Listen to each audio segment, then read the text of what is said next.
Thank you for coming to the Dissertation Club. This is a place where we welcome recent graduates to discuss their dissertations. Every week a graduate will present their dissertation.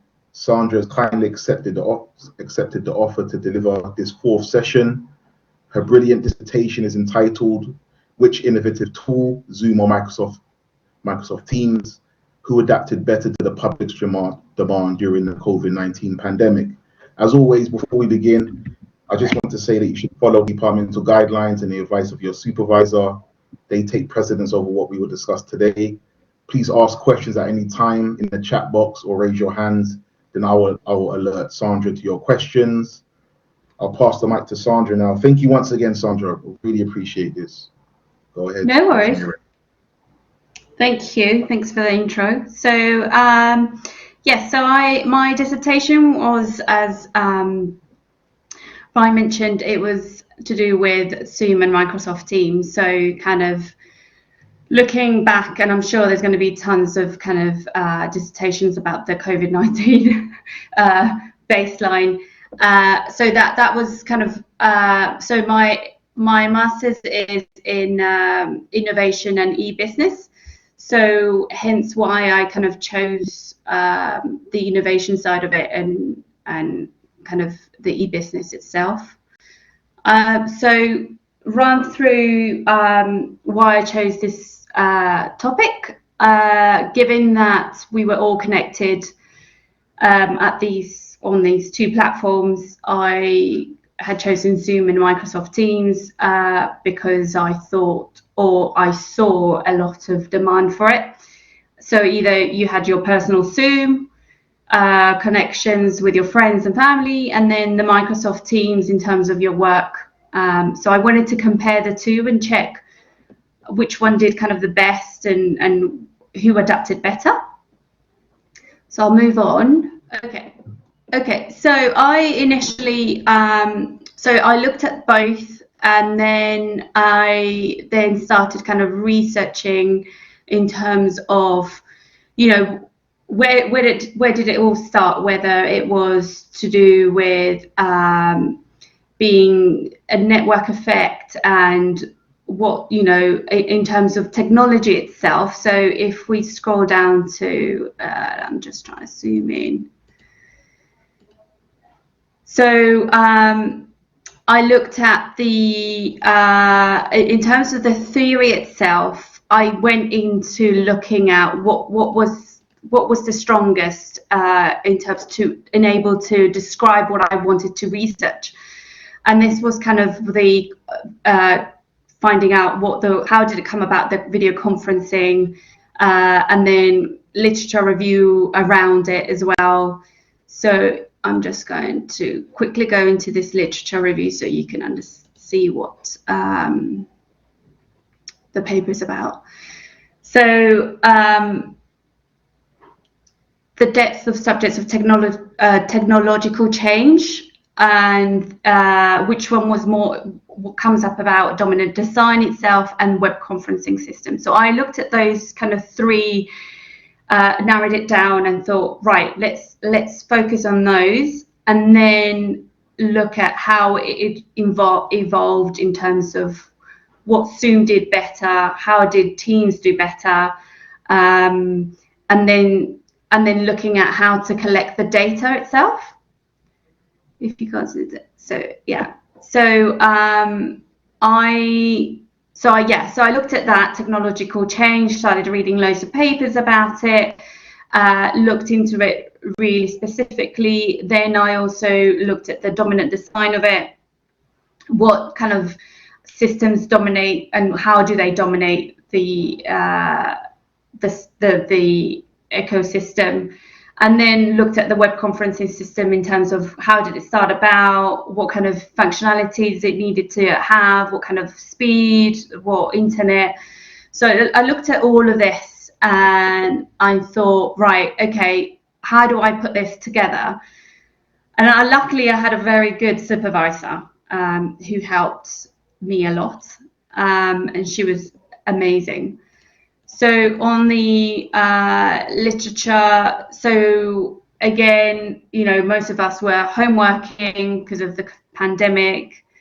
I then focus on kind of the digital online platforms, which again, I said it was Zoom and Teams. I initially took this on, and when I did my research, or I did my survey, I had a lot of questions in terms of why didn't I choose Google Meet?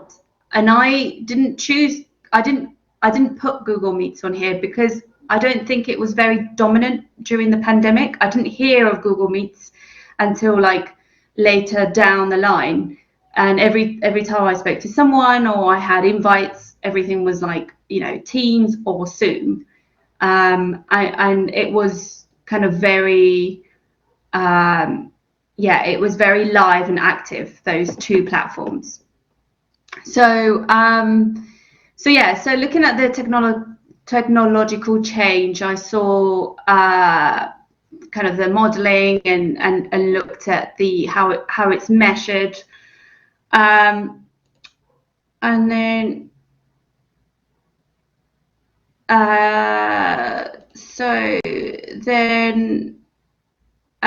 so the how it with the technological change, it came about that it was very focused on your R&D, making sure that, you know, how it involved on your research and development, all these products, all these online platforms. So I'm just looking through the pages. Are you able to see every page that I'm going through? Yes, and I've got a question from Nicola as well. Yeah. Two questions actually. So I noticed that your word count was 17,929 words. Assuming this is everything, including your reference list, as the quantitative study is maximum 8,000 words. Is that correct? And was she correct? Yes. In that? Yeah. Yes, that's correct. Yes. So it was the word count. What I did with my word when I first formatted is that I did a functionality where it automatically counted all my words. So where on the top of my page, so at the first page where, you know, you have the kind of the top front cover, I did kind of a field where it counted all my words throughout the whole pages. And then on my form, when I filled that in, I manually kind of selected all my word count to check, and it was the 10,000. Yeah. And the second question, do you have any advice for prepping for your literature review? I've only read about 24 papers. That's a lot, Nicola. That's a lot. Yeah, well, I really know. I read a lot as well. I read a lot, but I really narrowed it down to those three. So I really thought, right, what are the main factors of what I want to find out? And it was technological change, which I then looked at all the papers. And mostly when you do read papers, they reference other papers. So you tend to like read that paper, then go on to what you think it's the meat of it, and then find that reference, and then go on to researching that specific. And then I did the same thing with the dominant design, looking at just the dominant design aspect of it, and then the video conferencing. So I really just focus on that rather than kind of like spreading and finding everything. So yeah, I did a lot of kind of library search, Google Scholar, yeah, where you find everything. I hope I answered your question. And another question from Bonnie. How many papers should we be aiming for in general for a single topic? 24 is a good number, but how many papers, Sandra, would you say is a? I think if you're really narrowed and you look at what you're wanting, I'd say a good between 10 to 12 papers, but really just kind of skimming through. So I would look at so I would look at the dominant design and read through that and go, right, is there something here that catches my eye that it relates to what I'm looking at? And then kind of skim that through, and then obviously add that as my reference. If it didn't have what I needed, I'd just skip through the next one and then just really focus on the one that has the meat that I was looking for, that it really related to, so the online tools that I needed. Yeah, and so Bonnie says I have 250 saved. You guys are Oh writing my goodness. PhDs. I think like everyone will be okay. You guys will be more than okay. Yeah. So. Oh, that's a lot. And well, the other thing, how I started kind of managing what I read was I would find a paper and I would add 3 folders of those 3 topics. So, the dominant design, the technological change, and the web conference. So I added those 3 folders onto my computer, and every time I downloaded it, I would then save it onto that folder, so that when I did kind of reference back, I would go, right, this one refers to that one, or that, I would know exactly where to find it, rather than kind of finding a whole mess of it. So yeah, that's how kind of I did my structured folders. Maybe it would help, maybe it might not help yours, how you do yours, but it really helped with referencing and looking back and adjusting to what I needed to read. And yeah, so that certainly helped. So should I carry on, or is there any more questions? Go ahead, Sandra. I don't think there's any questions. So yeah, there's no questions. Okay, good. So I looked at the technological change, and I saw that there was a lot of increase the labour market outcomes, and the main inheritors are workers. So kind of more business kind of side of it, given that it's an online platform. So it didn't really it just didn't reflect on the kind of different sectors. So in terms of if it was hospitality, they wouldn't obviously use that on a day-to-day communication. So my data collection was really mainly of those who were kind of office online workers, to see what was their preference, but also looking at the Zoom side of it, because not many use Teams, and they use Zoom. So I found that the other sectors, such as retail, and I saw a lot of responses from gardening, which was interesting. So I had loads of responses from gardening, and they use Zoom.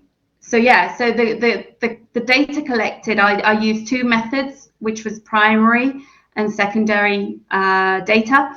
Primary being obviously focused on the survey, and with that, I'll run through that later on when I read through the paper itself. So yeah, so the technological change, looking at that, which, who benefited the most from that, and then looking at old literature about how the innovation and technological change consist, and what was the domain of it. And looking at the large corporations, how they grow, and what do they focus on when making new online platforms. So kind of here it says, image of producing new technology of product, where they pattern when they make something quite good and unique, they pattern it so others don't copy it. So looking at that.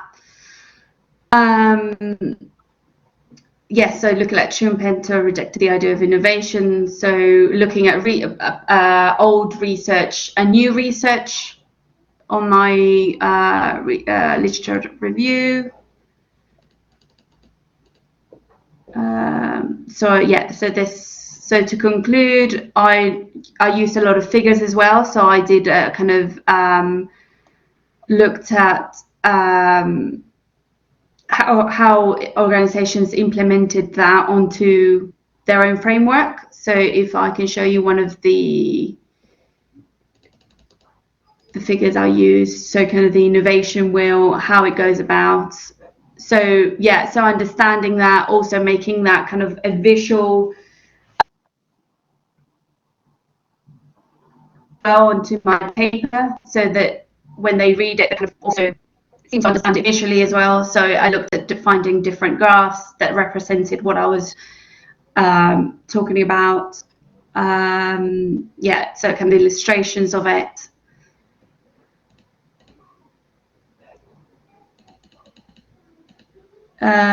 So the framework approach here as well that I found, I thought that was very useful. So on here, I looked at the framework, but then I also, with that framework, I used it to explain how it kind of goes into the video conferencing. So here it says,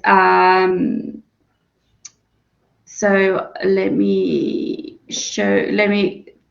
find the page that it kind of explains. Whoop, have I missed it?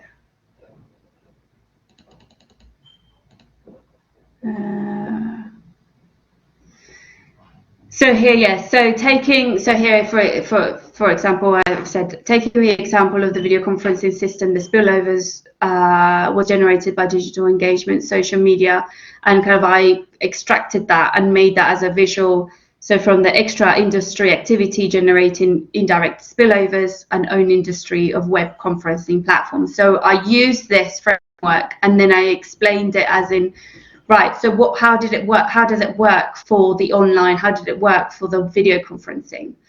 So yes, it works for the literature, but then I wanted to explain how it would work for what I was looking at. So that's a very kind of good tip that my supervisor said, right, you've got illustrations, but now put it into action as to how it worked.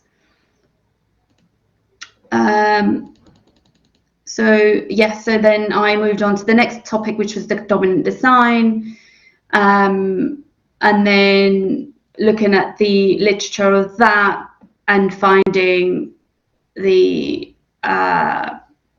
technology trajectory and paradigm of it.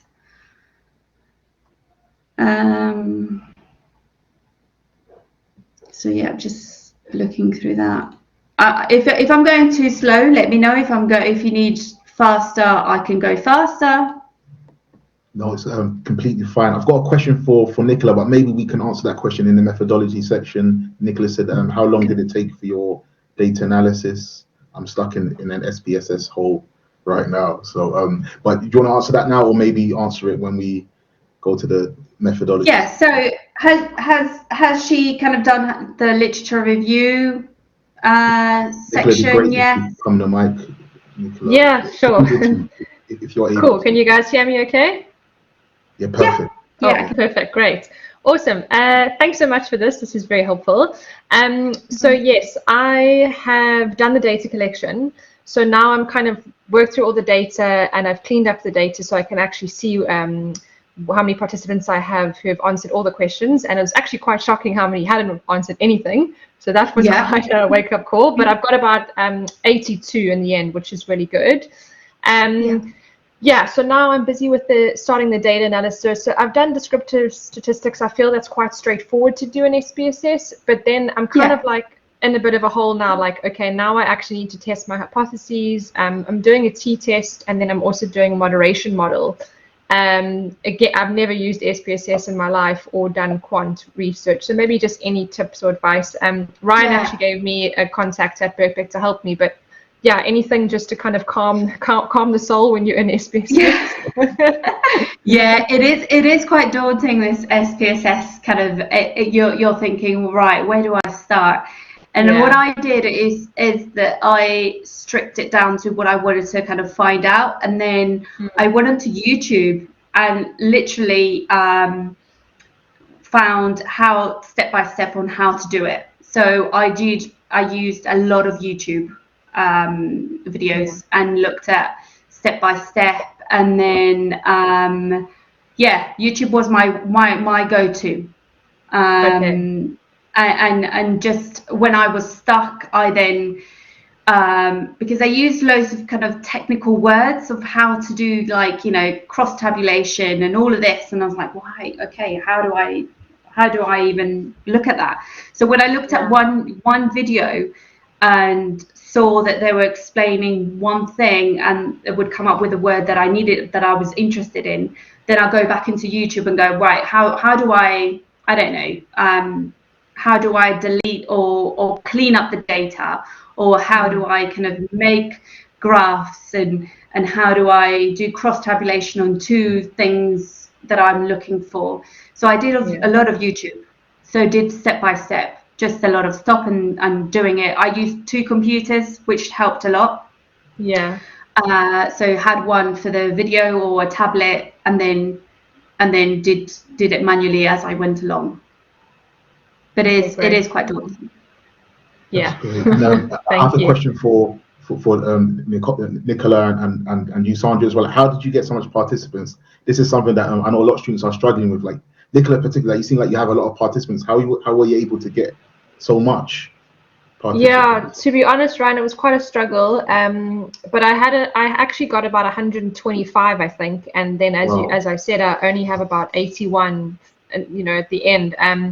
LinkedIn was my best friend, and I posted like every single week. I mean, because the thing is with the algorithm is that people don't always see it, and then I would just ask. I sent basically like a broadcast WhatsApp message to every one of my WhatsApp. So that was like included in my ethics form even in the end, because I was like, I need another channel. I put it on my Facebook and my Instagram. Like it didn't matter even if it was just one person from those channels. It's just, again, remember to put in your ethics form and have it, signed off. But obviously that's too late now. But or is it too late? I can't remember. I've handed mine in already.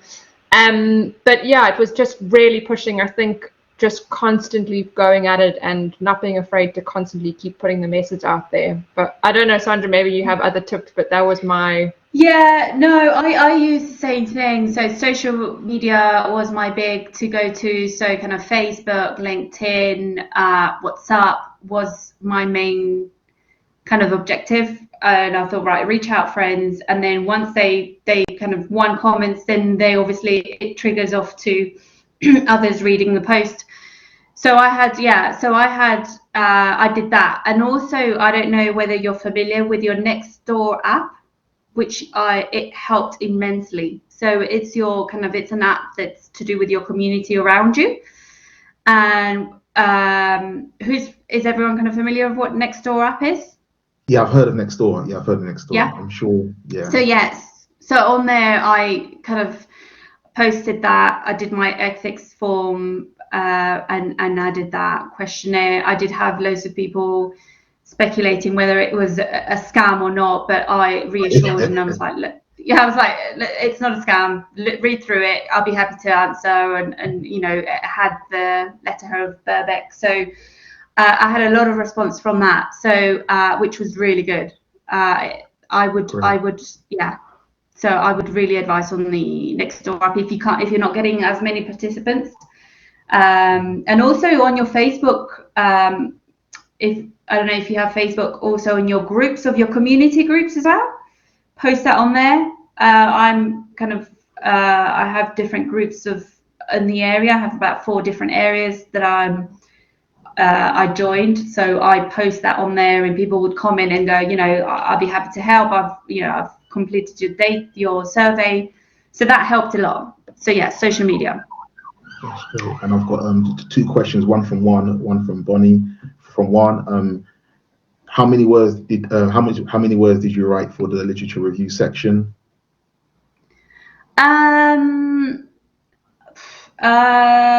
I'd say I wrote about 3,000 words, about 3,000 to 5,000 words. Not sure really, I can't remember, but I think I needed to write more. My supervisor was like, you should write more, but because I had such a meat in terms of like the data I collected, my primary and secondary, the conclusion of it, and so I think I should have focused more on the literature, added more maybe. Yeah. But yeah, 30% was that about 30%? Would you say of your entire project was your literature review? I'd say about 30%. Yeah. Okay, that's good. Yeah. So one of the things I did and kind of I learned from my my degree was the structure of it. So one of the supervisors kind of, explained to me, right, you need to really just don't even start with the intro, go straight into literature review, and then from that literature review, then go on to your next kind of what you're looking at in terms of your data, how you did that. And then, the last two things, as everyone would know, would be your intro and conclusion. But I went straight, I just did my kind of format and went straight into literature, focused on that, and then did kind of the backbone of it. So I did kind of titles of it, kind of intro, literature, and I added more titles as I went along.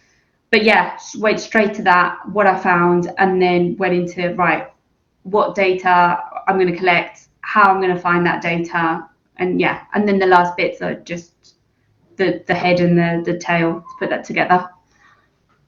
That's great. A question from Bonnie. When did you start posting for your survey? Nicola answered 2.5 months ago. When did you start posting for your one, Sandra? I started posting that actually quite late. I think people were started doing theirs like in June, and I did mine between July and August. So I did that. I left the survey open for 2 weeks. But I did that between July and August. Great. So it left me kind of 2 months or 3 months to kind of finish it off. So to look at finished about August, and then focused on September, October, and then November, really kind of putting that together, making sure I did the tables, the SPSS, which takes a lot of time. If you leave your data collection for very late, you won't have time then to kind of clean it up and do the tables and the rest.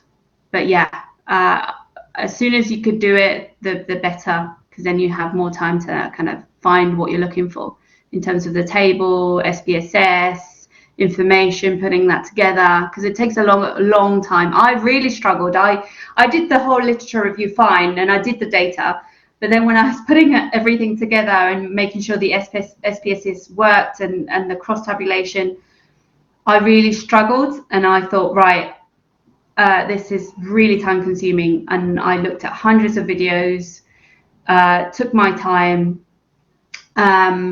but I just made sure. So the most time consuming was the videos for me, the SPSS. Wish I had kind of paid more attention of how it really works from the beginning. Thanks, Sandra. There's no more questions right now. Okay. So so I was looking at the dominant design of it, again, finding frameworks of it. So when I found this framework, I then looked at, right, what's the S-curve for the new technology? I, again, explained that in terms of the video conferencing side of it, put that into action, and then also explained about the S-curve, because I thought it was important. So again, examples of S-curve is seen in different industries, such as mobile phones from early 90s, when only privileged users could afford it. This is back in the day when, it was very expensive. I don't know how many people my age are connected, but I remember having like really big, back then, big phones that only like the rich ones would have, like the business people would have this huge kind of block. So looking at back then, that not many people could afford it, and so having that S-curve of accessibility and affordability, and how it skewed to the smartphones when it was kind of the big thing, the big boom of how everyone then started kind of implementing the device and adding features to it. And, when Nokia, the big phone, started, and then BlackBerry, and then it just went on from, as we all know, iPhone, and it just got bigger and bigger. So again, explaining the stages of the S-curve, So looking at the frameworks and explaining that.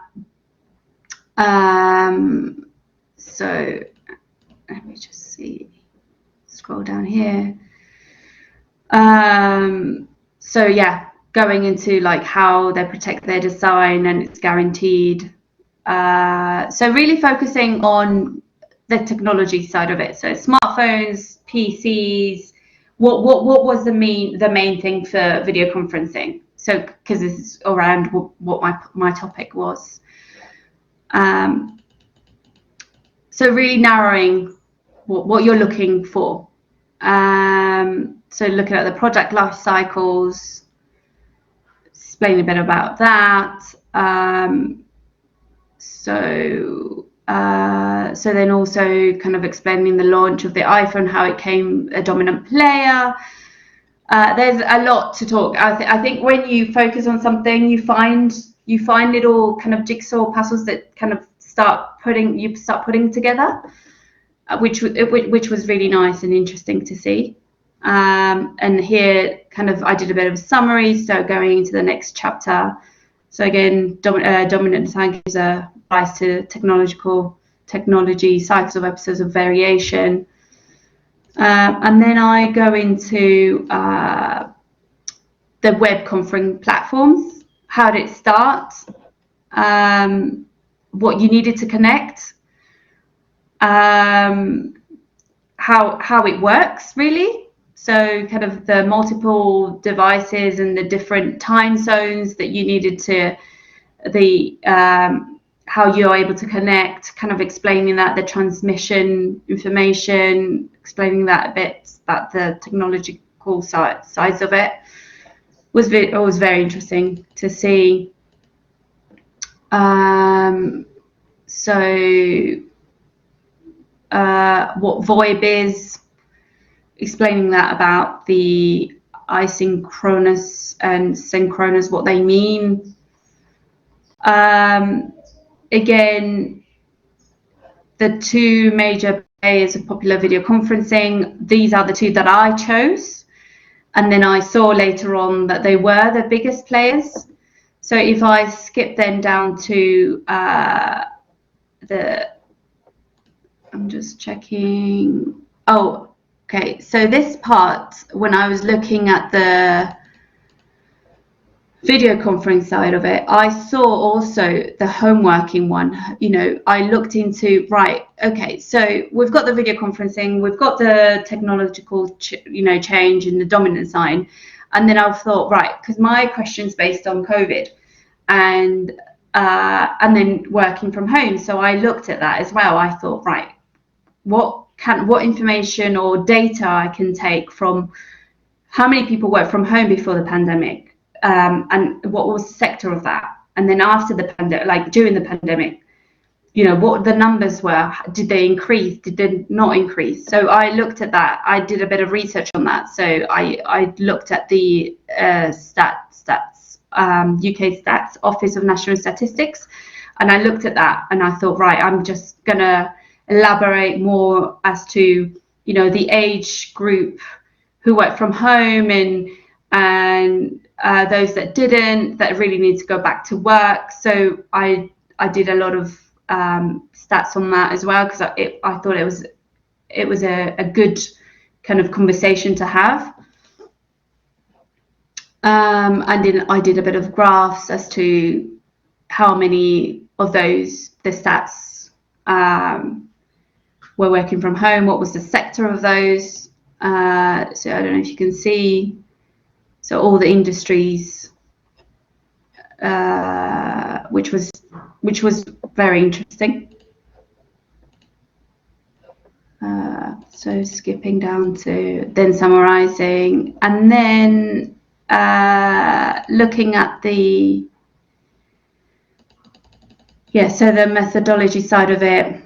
What was my intention? How I did it? What was I focusing on it?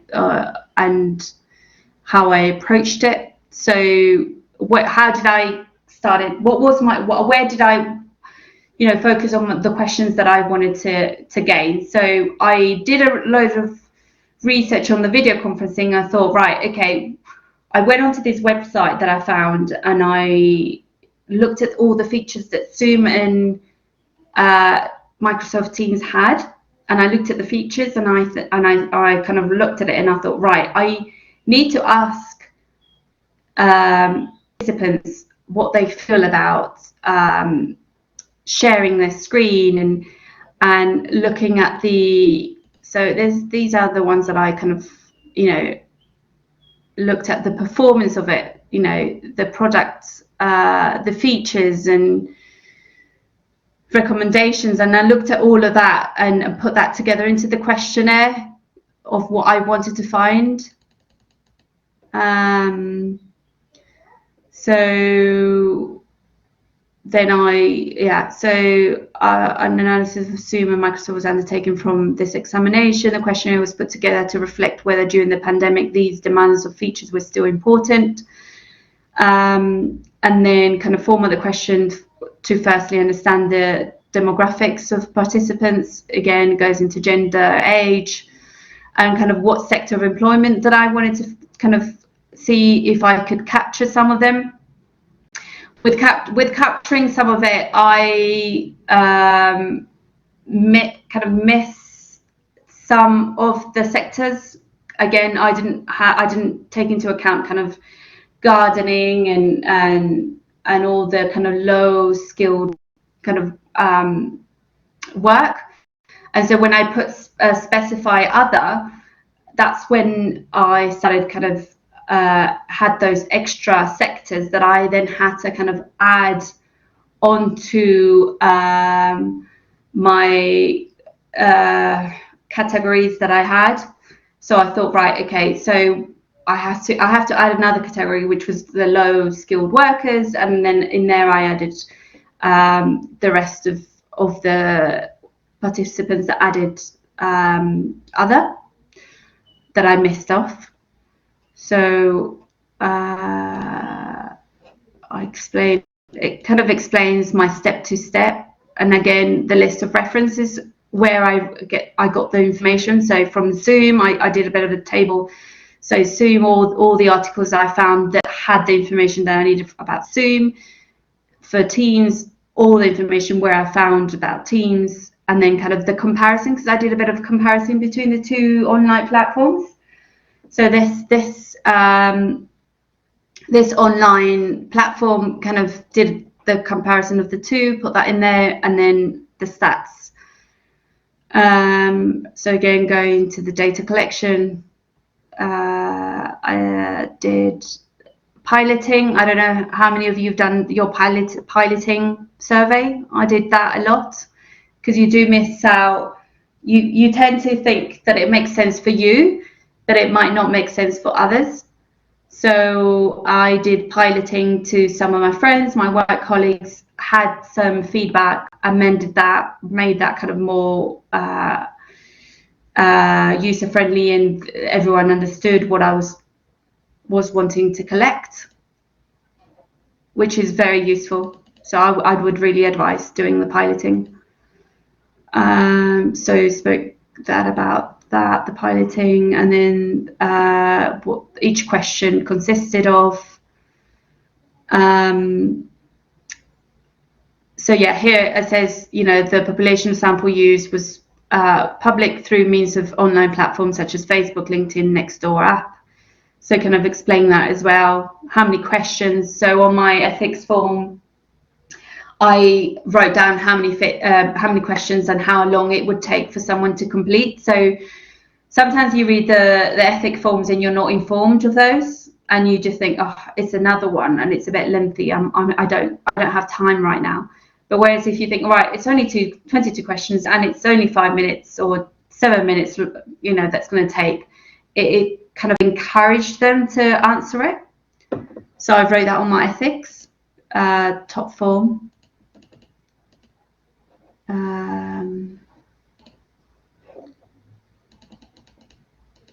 So the research and findings of it, I spoke about that, how the questionnaire was constructed. It was quantitative and qualitative. And then, yeah, my primary data analysis, how I did that.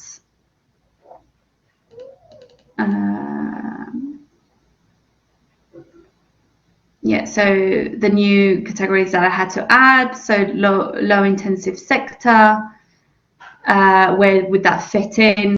And then the gardening and the retail that I kind of missed off from it.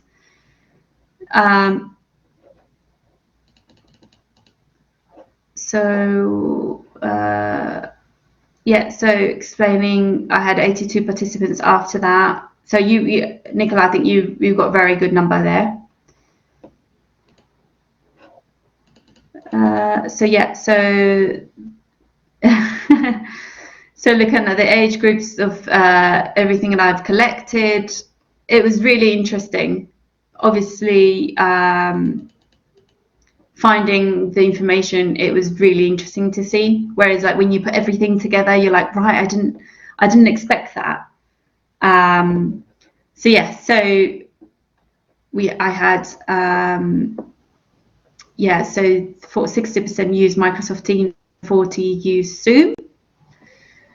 So it's all to do with, I found that it was all to do with what your organization used mostly, and it wasn't kind of your preference. So it's all to do with the network effects rather than what you paid for. If it, it was all to do with your business, where you worked and what they used. So yeah, I did a little bit of distribution table. So one of the questions were, what do you use the most when you connect? Was it Android or iOS, Windows, Mac? So finding all that information. And then another question I had was, during the pandemic, how many meetings did you have during the day? Finding out, did they use it a lot? How regular did they use it? Also, I wanted to focus on, right, so those that did use it mostly, how many participants were they connected? How many were they? Was the internet slow? Did it kind of crash? Was it easy to connect? And yeah, so again, here it says to connect to regular meetings, finding that out, whether it was interesting that it was, it had quite high number as well, and that was mostly because of the education. So looking at the sectors here, let's see if I can focus. So yeah, so obviously 1 to 5 was the most, but here kind of 20 and more, I didn't expect it to be this high. It was really interesting.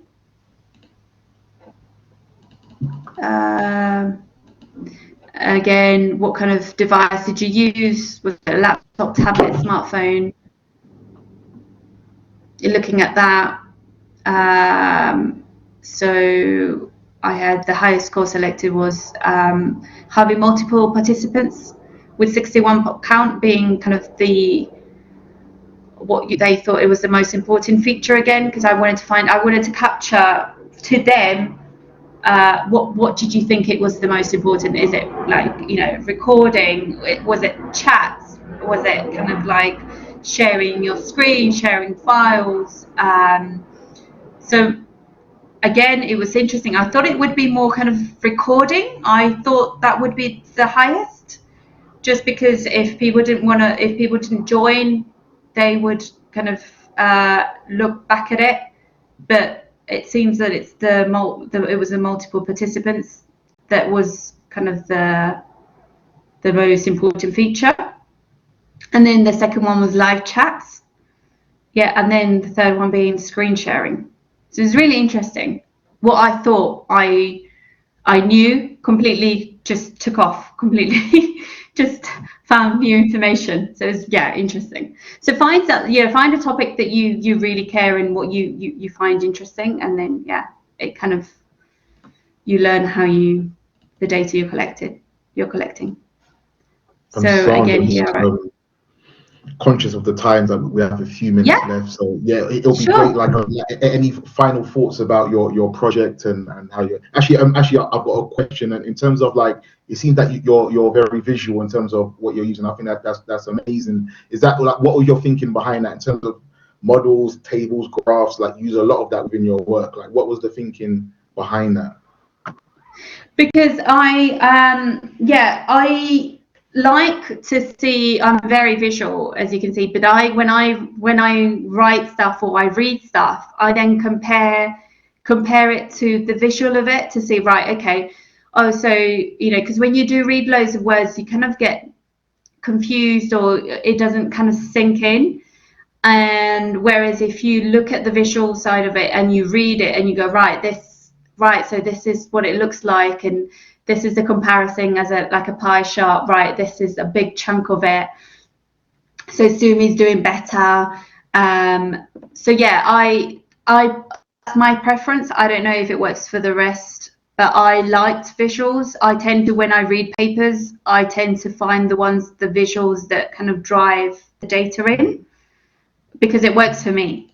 I don't know if it works for the others, but it works a lot for me. So again, when I was doing the cross tabulation, so here I think I've got a chart where it says about the market share. So again, here all the data that I collected.